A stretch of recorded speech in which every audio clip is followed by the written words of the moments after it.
Innanzitutto io sono molto contenta di partecipare a questo festival, essere in una giuria di un festival di cinema per ragazzi è un'esperienza completamente diversa perché, come giustamente hai accennato tu, c'è la necessità, oltre di scegliere un film bello, ma anche di scegliere un film che appassioni una generazione che non è la tua e che possibilmente possa insegnare qualcosa oltre al divertimento. E infatti secondo me quello che io vorrei che passasse ai ragazzi, spero in questo senso che venga scelto il film più giusto, è proprio un film che sappia unire il divertimento alla conoscenza e anche alla consapevolezza sociale. Quindi l'infanzia è bella, però è ancora più bella se se è arricchita da un po' di consapevolezza. Un grandissimo lavoro dietro in cui tutte le figure hanno una funzione, certo, e sono importanti. Certo. Ecco, per i ragazzi questo tipo di esperienza, loro puntano molto, questo festival punta molto a spiegare questo. Sì,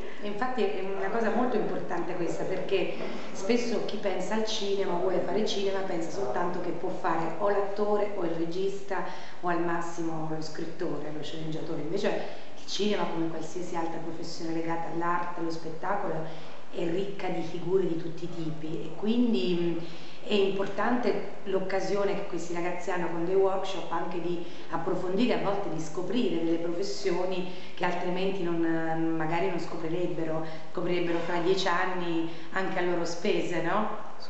Quindi secondo me è molto giusta questa cosa, anche perché apparire non è tutto, non è sempre bello, non è sempre gratificante e anche non è per tutti, nel senso che non tutti hanno poi, come dire, la voglia, anche la forza di apparire sempre.